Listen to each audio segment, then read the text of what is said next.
Hello! I decided to make a video about Playgirl after finding out so much about it in the Playboy video and realizing that it was nothing associated with Playboy in the first place, even though it sounds like it. This is Playgirl magazine from 1974. I was able to get 2 copies, and funny enough, it's not that they're very rare or expensive. I did get this on eBay, 2 copies for $30, so like 15 each, and they're pretty well preserved. I was also able to buy an older Playboy as well. I really wanted to go in the magazines themselves and read it for myself, right? Actually go through the articles, see what the experience would have been like for somebody reading all those years ago. For anyone that did not come here from the Playboy video, I basically found out about Playgirl magazine, which is a women's magazine in the style of Playboy, so it would include male nudes, as opposed to female nudes, when I was researching about the history of Playboy. I've only ever known about one very famous cover of Playgirl, which was Peter Steele. And I remember this because Peter Steele is in the band Typo Negative, and I've been around a lot of fans of Typo Negative.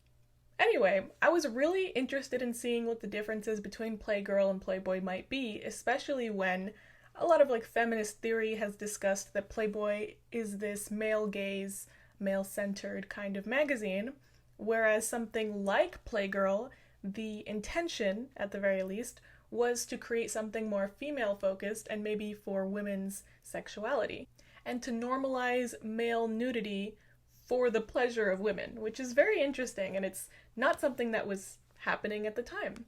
And already reading through these magazines, it's just so interesting. It takes you back in time, and things like letters to the editor are eye-opening. They really are. I've been going through this issue. This is February 1974, and it says Playgirl, the magazine for women. And I don't know if you notice some similarities. Here we go. So clearly, there may be an argument that Playgirl is using the Playboy brand and maybe misleading people, but I think that a big reason Playboy never really interfered is because it was more beneficial to have a Playgirl magazine than to not have one. And it would look probably really bad on Playboy to try and strike down Playgirl. Now, Playgirl was never as successful as Playboy, sadly, though they did have at one point over 1 million copies circulating. One of the big struggles with Playgirl was finding advertisers. A lot of the makeup companies and even the underwear company Hanes they just weren't interested in advertising next to male nudes. And it was a shock to me personally because there are a lot of advertisements in Playboy, right? I couldn't tell you if Hanes specifically is advertised in Playboy, but what I can tell you is that this very, very thick, large magazine from October 1968 is mostly advertisements. That is how magazines were making money, because otherwise they wouldn't be profitable. But you can see that Playgirl was a little thinner, right, and a few years after this. I don't have a copy from 1974 of Playboy. I have very few of these. Let's get into the history of Playgirl and some of the differences between the magazines, as well as what happened to Playgirl.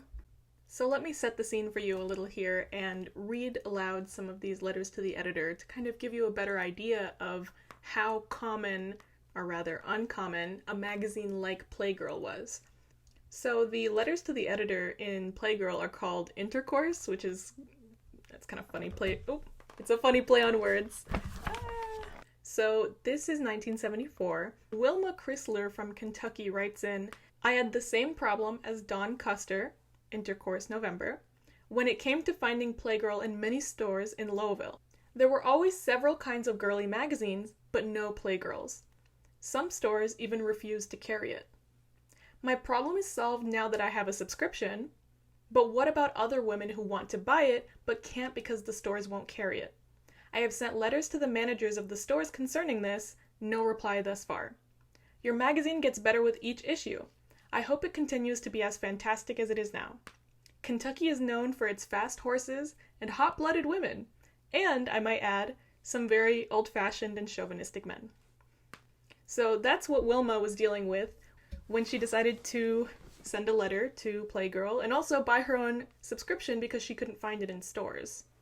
So here's another one about the exact same issue. Talk about the double standard. My grocery carries all the men's magazines. I mean Playboy, Penthouse, We, Gallery, you name it. But Playgirl isn't given a rightful place on the stands. The clerks, male without exception, merely reply, "It's our policy," or "We don't think it should be out in the open, but if you want one, I'll get it for you." I got so angry one day I found myself pounding on the counter. I almost pounded on him. How dare he? Nude women, sure. Put them out there standing on their heads, crawling across the bed on all fours, but a male nude, a penis? Never, never, never. Damn it, I'm not Gloria Steinem, but I'm ready to march.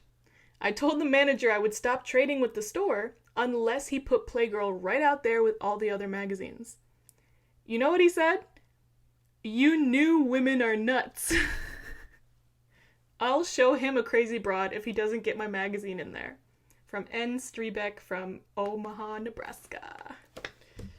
That unexpectedly ended kind of funny. I see what she's saying though. It's very annoying. It's very much like if the intention of Playboy was to open the minds of those in society that were, let's say, very sexually repressed and stifling their sexuality, then why wouldn't women be able to also bring forth a magazine that promotes their sexuality and the things that they're interested in, right?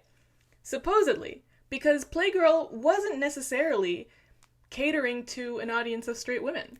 And I'm sure you've probably picked up on that already, but Playgirl was really popular amongst gay men. In fact, even though people, i.e. executives, board directors, did not want to acknowledge that they had such a large gay male audience, they at one point did admit that over 50% of subscribers were gay.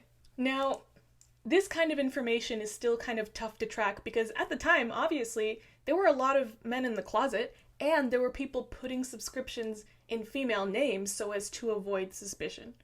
But let's go back to the beginning.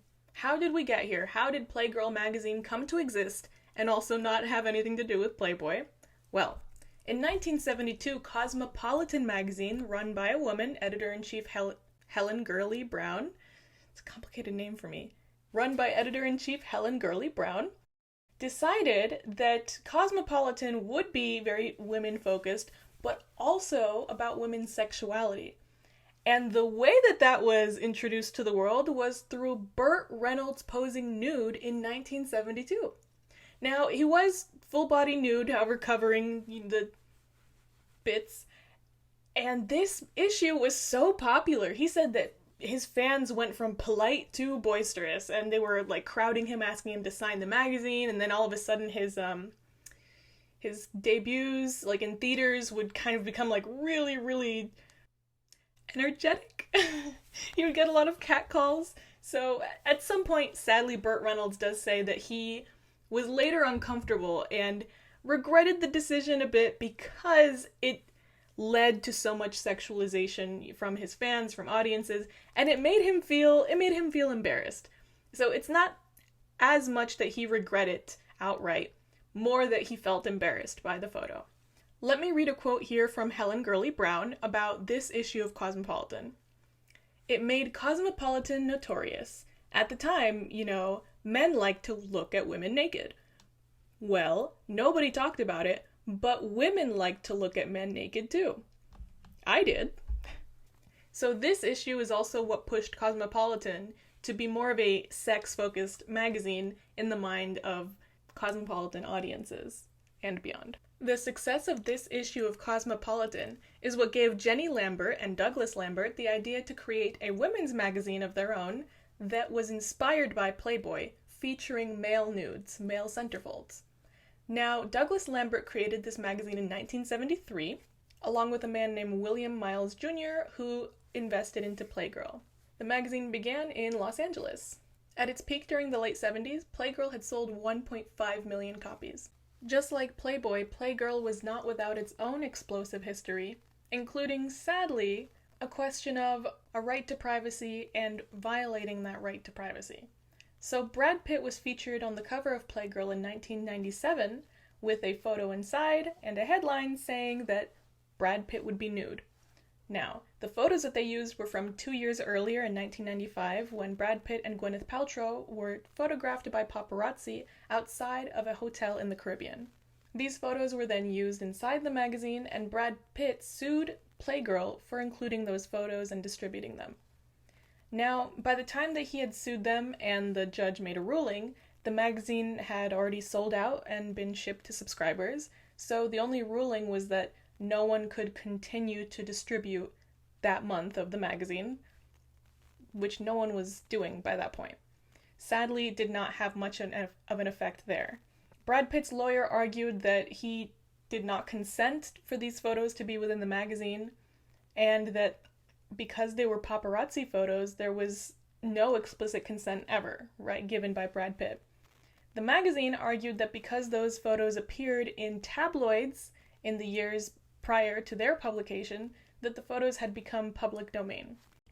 So I've seen what Playboy centerfolds look like, and I know that they're fold-out posters. I was just a little surprised because this is like a really big fold-out poster that came. It's like a big poster, and I haven't seen that from Playboy. I guess maybe some issues, but anyway, it's if you were thinking that maybe this is like a kind of like the Burt Reynolds photo, which I would be able to include because you don't see anything. Unlike that photo, this one is a little more like full frontal exposed. Not a little more, it's a lot. There's very much like that. The direction the magazine went was just right into like we're showing penis, you know what I'm saying? But apparently there were a lot of arguments behind the scenes on just how much to show, right? But also how much more beyond that to show, you know what I'm saying? So very interesting stuff because the board of directors and the executives were men, meanwhile the editors and writers were women. So they would clash pretty often on what they thought the audience would enjoy seeing, right?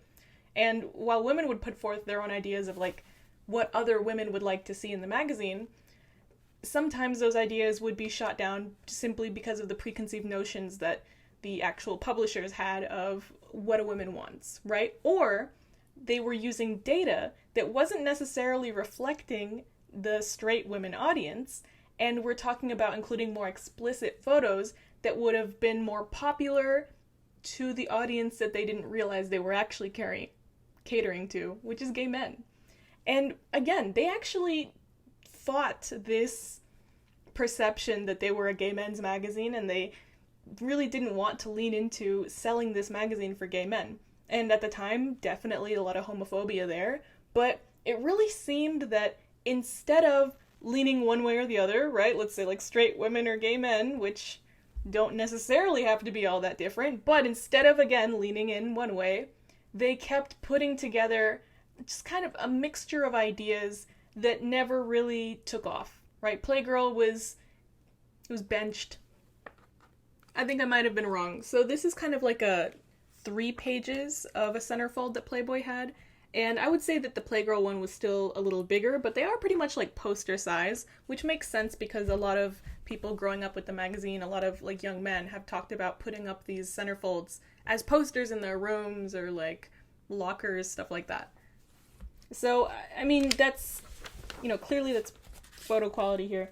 I'm looking at the centerfold that comes with Playboy as opposed to Playgirl, and it's interesting, there are less photos I see in the centerfold for Playboy, less photos of the women included, and they all seem to be about the nudity themselves, right? Meanwhile, the Playgirl photos, I kind of see them telling a story. I'll show them censored, but really, it's like the dude is posed next to a motorcycle, like he just got off, but also he's nude.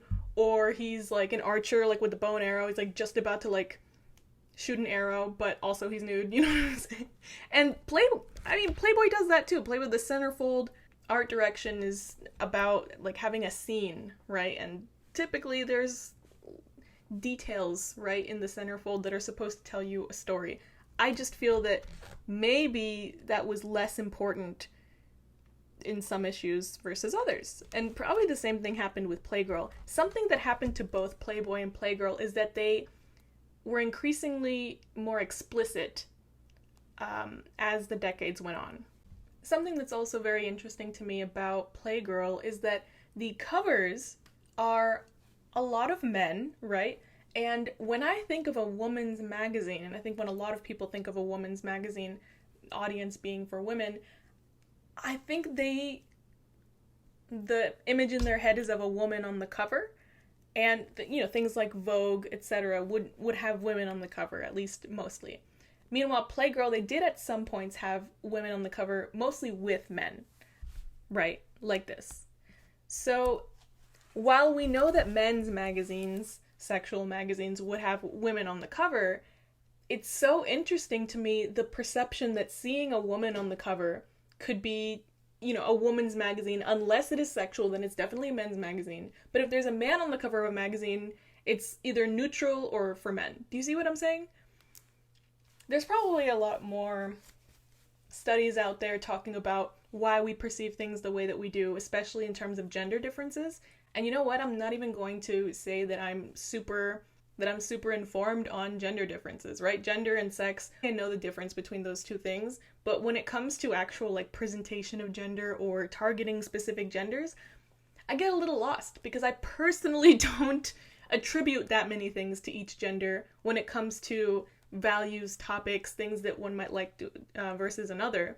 The typical male or typical female things that we've seen just kind of get more abnormal as the years go on, I feel. It's like, how much can we really attribute to one gender, right? Like this, all of this gender will like this one thing. It seems impossible, right? And I find I'm understanding those differences less and less, if that makes sense. But I can understand that in this time, those differences were heightened by a million, really. I will say that this man, his gaze, the look on his face, does seem more like attempting to be attractive to women. Does that make sense? Like, he kind of looks like nice. There's like a nice look in his eye, right? He's not trying to look super cool or tough.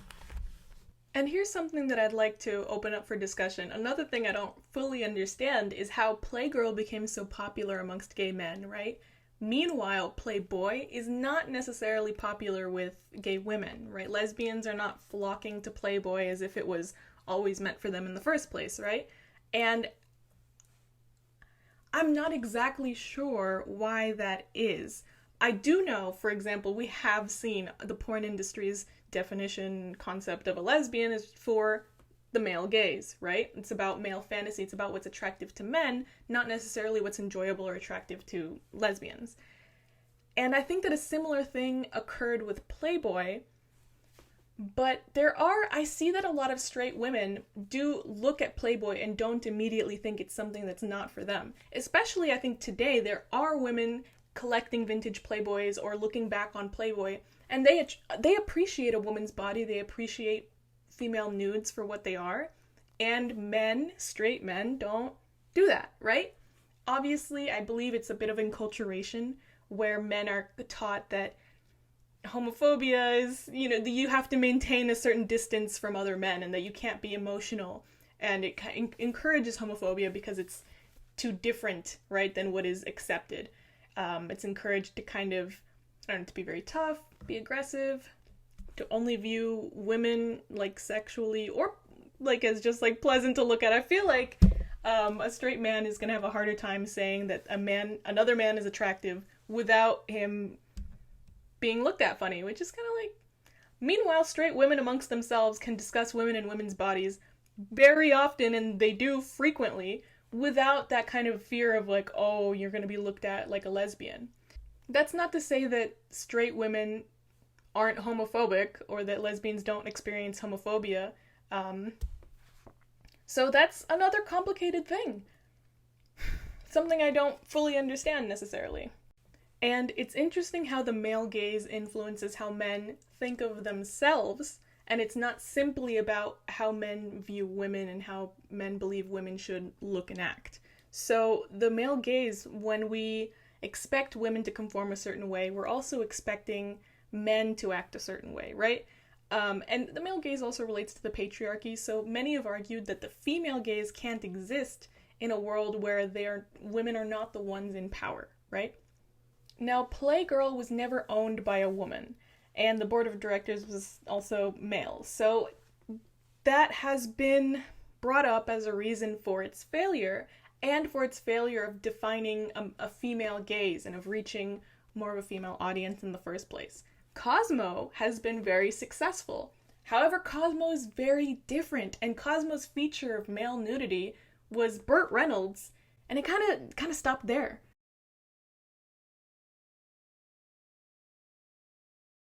Right? It really mainly talked about women and sure, like sexual acts straight women do, and how to please your husband, etc., etc.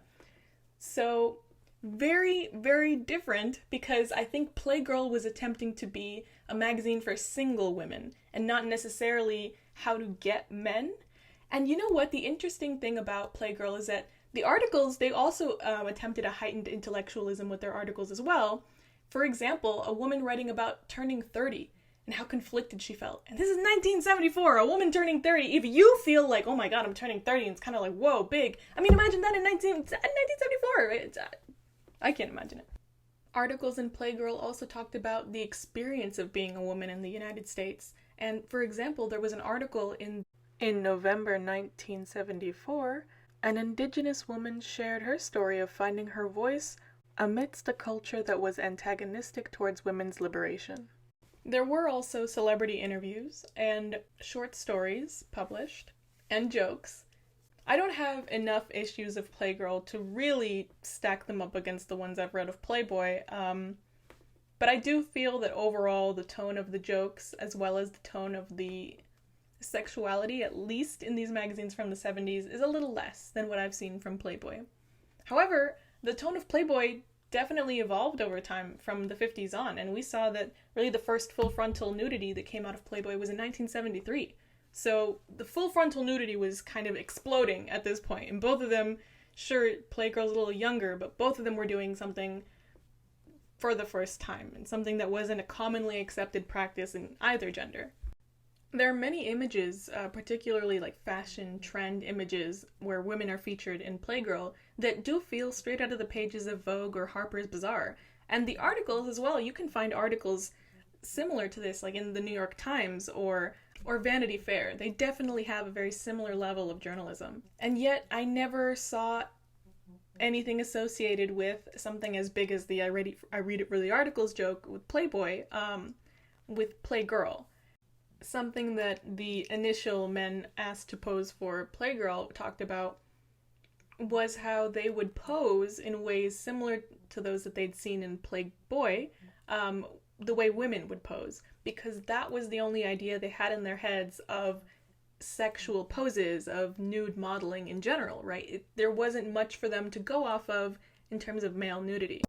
One benefit that Playgirl had for gay men was that they could buy it and claim it was for their girlfriend, which, that's pretty good, right? I mean, being able to stay in the closet, I think that's really valuable. Men who shot nude photos for Playgirl were also met with similar questions from people in their family of why would you do that, right, kind of thing that I'm sure that Playboy models have faced. But something else is that Playgirl photographers, many of them would not put their names and include their real name for credit within the magazine, or include shooting for Playgirl in their resume. Now, Playgirl did switch hands more than a few times, so Douglas Lambert actually sold it to Ira Ritter, and Ira Ritter had it from 1977 to about 1986, where they had to file for Chapter 11 bankruptcy, and it was sold again. It was sold to Drake Publishing in New York. Under Drake Publishing, they briefly banned nudity in Playgirl until about 1987, and after that, they leaned into the nudity once more. In the same way that many were concerned about objectification of women within Playboy, the same kind of objectification did show up amongst the editors of Playgirl, where they did find themselves nitpicking every part of a man's body and choosing very specifically the parts of the body that would be featured the most within the magazine. And again, that's something that Playboy had to do as well, and Playboy is known for having set a certain standard of beauty within their magazines as well. In 1994, editor-in-chief Charmian Carl flew to Chicago to meet with Christy Hefner to ask her to buy Playgirl so that it would not die out as a magazine. And Christy Hefner said no, that they could not take on that risk at the time. The extreme lack of diversity, and specifically the lack of black men in the magazine, was kind of justified by this idea that including black models at the forefront of magazines would be significantly limiting the audience they could reach as a magazine. And that really wasn't true. In fact, there were gay magazines that featured black models that did very well at the same time. In the year 2000, Drake Publishing, which is now called Crescent Publishing, faced a $200 million federal credit card fraud lawsuit. Crescent Publishing settled for about $30 million and then became known as the Blue Horizon Media.